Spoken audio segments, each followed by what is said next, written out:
नमस्कार दोस्तों। पिछले वीडियो में हमने देखा था चैप्टर नंबर 3 क्लास 6 के एनसीईआरटी हम कवर कर रहे हैं और उसमें रोटेशन और रेवोल्यूशन के बारे में मैंने आपको बताया था। इस वीडियो में हम देखेंगे चैप्टर नंबर 4 जो कि है आपका मैप। तो चलिए शुरू करते हैं इस चैप्टर को बिना किसी देरी के। सबसे पहले है ग्लोब्स एंड द मैप।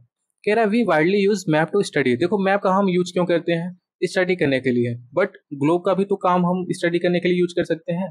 तो फिर क्या फायदा है मैप का, ये हम आगे पता करते हैं। अभी जानते हैं कि क्या डिफरेंस है दोनों में और क्यों मैप और ग्लोब दोनों का हम यूज करते हैं किसी चीज को स्टडी करने के लिए। कौन कहाँ बेनिफिट होता है ये भी आगे आपको पता चलेगा। कह रहा है मैप के बारे में, अगर यहाँ एक चार्ट बना है, इधर मैप है और इधर ग्लोब है, दोनों में डिफरेंस क्या है? कह रहा है it is two dimensional representation of the अर्थ। ठीक है, मैप में क्या होता है, जो भी प्लेसेस या फिर रिवर्स ओशंस आपको दिखाई गई होती है ये 2D फिगर में होता है, बट ग्लोब में क्या होता है, ये 3D डायमेंशनल में चीजों को रिप्रेजेंट किया गया है रहता है। अर्थ की जो भी चीजें हैं जैसे कंटिनेंट हो गए, कंट्रीज हो गए, ठीक है, इन सभी चीजों को 3D मॉडल में आपको रिप्रेजेंट किया गया था किस पे? ग्लोब पे।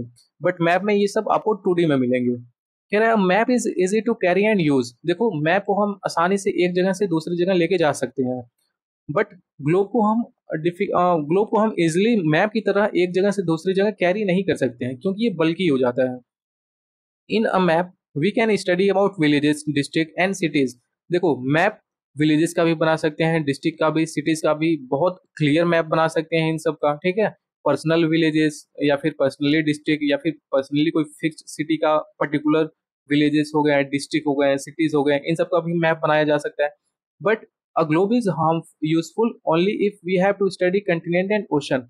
अगर तुमको कंटिनेंट और ओशन की स्टडी करनी है तब ग्लोब ग्लोब आपके लिए यूजफुल है। बट किसी पर्टिकुलर विलेजेस हो गए, डिस्ट्रिक्ट हो गए या फिर सिटीज हो गए, इनकी स्टडी करनी है तो उस समय हमको क्या काम आता है? मैप काम आता है, ना कि ग्लोब। फिर है a map present a distorted view of the location, shape and size as it is a flat. देखो क्या होता है, ये डिस्टॉर्टेड व्यू देता है। जैसे जो भी प्लेसेस हैं, जैसे मान लीजिए आपका विलेजेस हो गया, डिस्ट्रिक्ट हो गए या फिर कंट्रीज हो गए, इसका एक फ्लैट शेप और साइज हमको देता है, जबकि बिल्कुल ऐसा तो है नहीं। बट वही ग्लोब क्या करता है, ये हमको राउंड में देता है, बिल्कुल एज इट इज जैसे अर्थ पे ये सब सारी चीजें हैं। ठीक है, ऑफ ये हमको क्या करता है, कंटिनेंट हो गया या फिर ओशंस हो गए, इनका डिस्टेंस जो भी होता है वो हमको एक अच्छे तरीके से दे पाता है और हमको एक क्लियर अंडरस्टैंडिंग मिलती है, क्योंकि अर्थ पे भी वो सेम चीजें वैसी ही हैं और ग्लोब पे भी वो एज इट इज दिखाई गई हैं, तो इसलिए हमको यहाँ ज्यादा क्लियर अंडरस्टैंडिंग मिलती है अगर हम देखते हैं इन सब चीजों को ग्लोब पे। फिर कह रहा a map is a drawing of the earth surface और its part of a flat surface according to a scale. Map क्या होता है, ड्रॉ किया जाता है अर्थ सरफेस को किसी फ्लैट शेप पे, ठीक है, या फिर फ्लैट सरफेस पे अगर हम कोई चीज ड्रॉ करते हैं तो वो फिक्स स्केल के साथ, तो वो मैप कहलाता है। The collection of various map is called book, in a book is called an Atlas. देखो बहुत से मैप का कलेक्शन अगर हम किसी बुक में मिलता है तो उस बुक को क्या नाम देते हैं? एटलस। एटलस क्या होती है? बहुत से मैप का कलेक्शन होता है। The map is in atlas are of different size and scale. अब देखो कोई जरूरी नहीं है कि एटलस में जितने भी टाइप्स के मैप हैं वो सब कुछ एक ही स्केल पे या फिर एक ही शेप साइज के हों, ऐसा तो है नहीं। कह रहा है डिफरेंट टाइप्स ऑफ मैप। देखो मैप भी डिफरेंट टाइप्स के होते हैं। कौन? Physical map. फिजिकल मैप वो होते हैं जिसमें आपके प्लेन्स दिखाए जाए, प्लेटिस हो गए, माउंटेन्स, रिवर, मतलब जो भी नेचुरल चीजें हैं ये सब आपको फिजिकल मैप में दिखाया जाएगा। ठीक है, इस मैप को हम रिलीफ मैप के नाम से भी जानते हैं, तो ये आप लोग नोट कर लीजिएगा, इसको ध्यान में रखिएगा कि फिजिकल मैप को हम क्या कहते हैं? रिलीफ मैप के भी नाम से जानते हैं। पॉलिटिकल मैप में सारी चीजें दिखाई जाएंगी, जैसे आपकी विलेजेस, टाउन, सिटीज, ठीक है, कंट्रीज ऑफ द वर्ल्ड या फिर उनके बीच में जो भी बाउंड्रीज हैं, ये सब आपके पॉलिटिकल मैप में दिखाए जाएंगे। फिर एक होता है थीमेटिक मैप। थीमेटिक मैप में क्या होता है? कह रहे हैं this map only provide us with specific information such as the demographic map of Asia, distribution minerals of in a region, distribution of rainfall.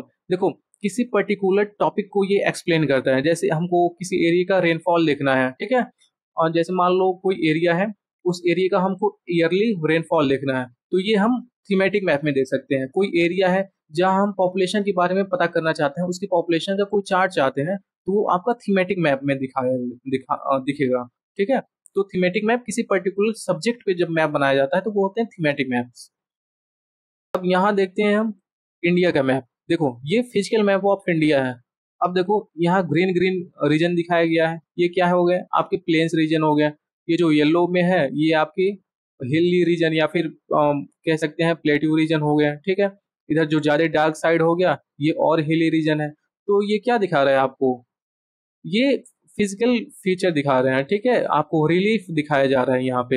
ये जो ब्लू कलर में हो गया ये ओशंस हो गया, तो जो फिजिकल मैप होता है इसमें ओशंस हो गया, प्लेन्स हो गए, प्लेटिस हो गए, ये सारी चीजें दिखाई जाती हैं। जबकि यहीं नीचे आपको political map of the India दिया गया है, डिफरेंट स्टेट को डिफरेंट कलर से दिखाया गया है।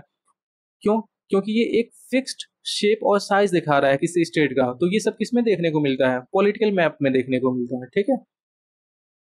फिर आपको यहाँ पे कह रहा है a map showing the natural vegetation of the India is an example of thematic map. देखो अब एक पर्टिकुलर टॉपिक मैंने बोला था ना कि कोई पर्टिकुलर टॉपिक अगर किसी मैप में दिखाया जा रहा है तो वो क्या है, थीमेटिक मैप है। अब देखो इसमें क्या दिखाया जा रहा है, नेचुरल वेजिटेशन को दिखाया जा रहे हैं।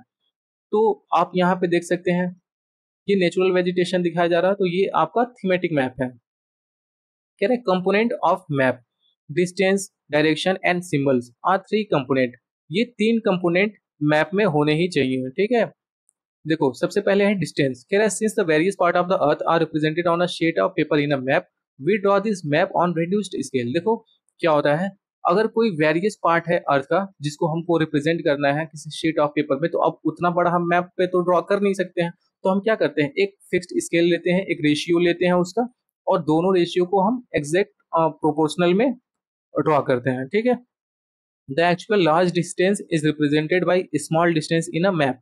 जो एक्चुअल में जैसे मान लो कोई इंडिया है, तो इंडिया तो बहुत लार्ज शेप का है, अब इतना बड़ा हम मैप तो ड्रॉ कर नहीं सकते हैं। तो हम क्या करते हैं, उसका एक रेशियो लेते हैं और उसी को हम स्मॉल स्केल में ड्रॉ करते हैं मैप में।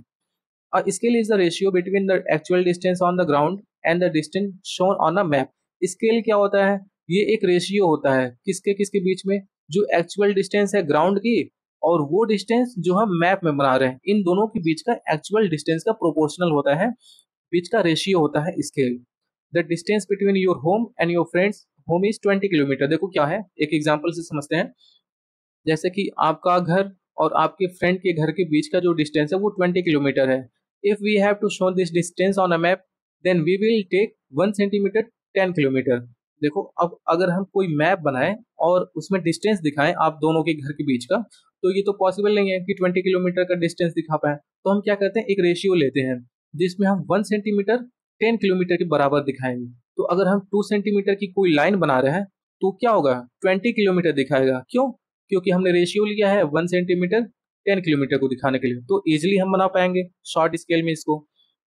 फिर कह रहा है if you know the scale you will be able to calculate the distance between any two places on a map. अगर तुमको स्केल के बारे में पता हो तो तुम किसी भी दो डिस्टेंस के बीच की एक्चुअल डिस्टेंस को निकाल सकते हो। Small scale is used for displaying large area. देखो हमेशा याद रखना कि स्मॉल स्केल लार्ज एरिया को रिप्रेजेंट करता है, जबकि लार्ज एरिया को स्मॉल स्केल लार्ज एरिया को और लार्ज स्केल स्मॉल एरिया को रिप्रेजेंट करती है, ठीक है। जैसे स्मॉल एरियाज जैसे विलेज हो गया, डिस्ट्रिक्ट हो गया, ये सब छोटे छोटे एरिया हैं, ठीक है, कंट्री और स्टेट के मुकाबले।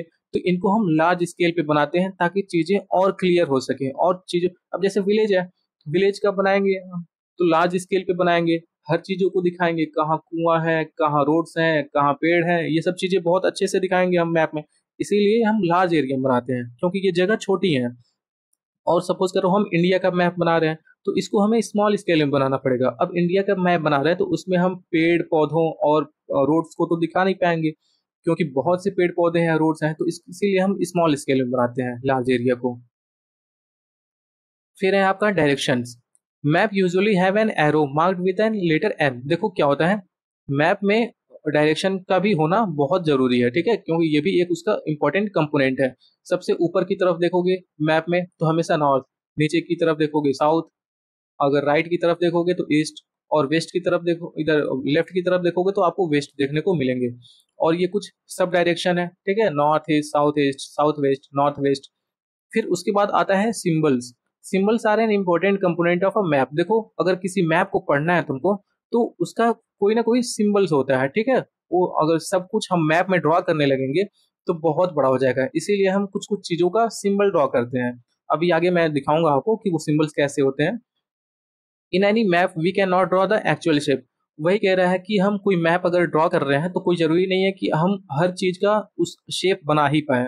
कुछ-कुछ चीज़ें होती हैं, हम उस शेप की जगह पे सिंबल्स बनाते हैं। जैसे रोड्स हो गया, रेलवेज़ हो गया, ब्रिज हो गया, इसको मैप में बनाना डिफ़िकल्ट है, बट अगर हम इसका सिंबल बना दें तो बहुत ईज़ी है। फिर कह रहा है symbol help us to find places और कलेक्ट इन्फॉर्मेशन। सिंबल क्या करते हैं? हमको हेल्प करते हैं किसी जगह को ढूँढने में या फिर इन्फॉर्मेशन को कलेक्ट करने में, ठीक है? If we don't know the language of a region, अगर मान लो मैप देख रहे हैं, ठीक है? कोई मैप दूसरे लैंग्वेज में है और हम वो लैंग्वेज नहीं जानते हैं, तो हम क्या करेंगे? सिंबल्स देखेंगे कि रोड का सिंबल कहाँ है या फिर रेलवे का सिंबल कहाँ है, तो हम इजिली उन सब चीज़ों को खोज पाएंगे। Symbols are the universal language of a map. देखो, ऐसा नहीं है कि इंडिया में रेलवे या फिर रोड का कोई और सिंबल चलता है, बाहरी कंट्री में कोई और सिंबल चलता है, ऐसा नहीं है। ये यूनिवर्सल लैंग्वेज है, ठीक है? हर जगह पे, हर कंट्री में रेलवेज, रोड्स, ब्रिजेस, इन सब का सिंबल एक ही है। तो इसीलिए हम किसी भी लैंग्वेज में खोजें, कहीं भी जाके खोजें, वो सिंबल सेम मिलेगा और हमको ईजिली हेल्प करता है किसी चीज़ को फाइंड करने में। There is an international agreement, और इसी चीज पे एक इंटरनेशनल एग्रीमेंट भी हुआ है, ठीक है, सिंबल्स पे, कि जितने भी कंट्रीज हैं वो सब लोग एक ही टाइप के सिंबल्स यूज करेंगे किसी पर्टिकुलर टॉपिक के लिए या फिर पर्टिकुलर थिंग्स के लिए। जैसे कह रहा है which are to be used for depicting various features in map. जैसे मान लो हम रोड्स कर लिए, रेलवेज कर लिए, ब्रिज कर लिए, होम कर लिए, या फिर कोई फेंसिंग कर लिए, तो इनका एक ही सिंबल होता है रिप्रेजेंट के लिए पूरे कंट्री में, ठीक है? इसी पे इंटरनेशनल एग्रीमेंट बना हुआ है। फिर है certain relief features such as mountain, जैसे माउंटेन हो गया, वाटर बॉडीज हो गया, प्लेन्स एंड प्लेटीज हो गया, ठीक है, रिप्रेजेंटेड बाई ब्राउन। इनको ब्राउन में, ब्लू में, ग्रीन में और येलो में रिस्पेक्टिवली ड्रॉ करते हैं। जैसे माउंटेन को ब्राउन में, वाटर बॉडीज को ब्लू में, प्लेन्स एरिया को ग्रीन में, प्लेट्यू को येलो कलर में, ठीक है? तो ये एक इसी पे इंटरनेशनल एग्रीमेंट बना हुआ है। इन्हीं सब कलर में हम इन सब चीजों को क्या करते हैं, रिप्रेजेंट करते हैं। अब देखो, इसी सिंबल्स की मैं बात कर रहा था ना। देखो, टावर को रिप्रेजेंट करना है तो ऐसे सर्कल में सिंबल बना के हम रिप्रेजेंट करते हैं। लाइट हाउस को कुछ इस सिंबल में, ब्रिज को कुछ इस सिंबल में। तो अगर हम बैठ के किसी मैप पे ब्रिज बनाने लग जाएंगे, लाइट हाउस बनाने लग जाएंगे, तब तो फिर वो मैप में बहुत डिफिकल्टी होगी। इसलिए हम लाइट हाउस बनाने की जगह सिंबल बना देंगे। और ये यूनिवर्सल लैंग्वेज होते हैं, हर कंट्री में ऐसे ही चीजें बनती हैं इन सब चीजों को दिखाने के लिए। फिर है sketch and plan. A rough drawing drawn without a scale is known as a sketch map. Sketch map क्या होता है? बिना किसी स्केल के, ठीक है, बिना किसी स्केल की जब हम कोई चीज ड्रॉ करते हैं तो उसको बोलते हैं हम sketch, sketch map. Sketch is drawn mainly on the basis of observation and memory, ठीक है? स्केच को कैसे हम, जैसे मान लो आपका घर है, बिना किसी स्केल के उसका एरिया कितना है, ये सब बिना कुछ जाने बिल्कुल सिर्फ हम पेंसिल लिए और किसी पीस ऑफ पेपर पे ड्रॉ कर दिए, तो वही हमारा क्या होता है, स्केच हो जाता है, ठीक है?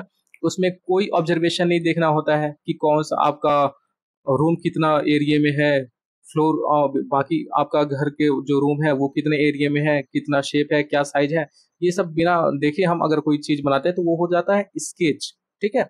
ये हम अपने ऑब्जर्वेशन और मेमोरी के हिसाब से बनाते हैं। A plan is a drawing of a small area on a large scale. देखो, अगर कोई प्लान है तो हम क्या करते हैं, स्मॉल एरिया को लार्ज स्केल पे बनाते हैं। अभी जैसे मैं बताया हूँ आपको, जैसे आप अपने घर का नक्शा बनवा रहे हैं, ठीक है? तो आपका घर कोई बहुत ज्यादा बड़ा तो है नहीं, तो इस ये एक छोटा सा साइज है, तो हम इसको क्या करेंगे, लार्ज स्केल पे बनाएंगे और हर एक चीज को बहुत क्लियर तरीके से दिखाने की कोशिश करेंगे, ठीक है? It help us to find various things like the length of and breadth of a room, और इसमें लेंथ, ब्रीथ हर एक रूम का बहुत ही अच्छे से शो होगा, तो इसे एक क्लियर अंडरस्टैंडिंग मिलेगी स्मॉल एरिया की, ठीक है? तो आई होप कि ये चैप्टर आपको पसंद आया, और पसंद आया तो वीडियो को लाइक करें, कमेंट बॉक्स में हमें बताएं कि कहाँ आपको पसंद आया, क्या चीज़ें आपको अच्छी लगी, कहाँ आपको समझ में नहीं आया। जहाँ आपको समझ में नहीं आया मैं कोशिश वापस करूँगा आपको समझाने के लिए, कमेंट बॉक्स में ज़रूर रिप्लाई करूँगा। तो जो भी आपके डाउट्स हैं उसको कमेंट बॉक्स में आप लोग मुझसे पूछ सकते हैं और मैं आपको आंसर करने की कोशिश करूँगा। तो thank you, have a nice day.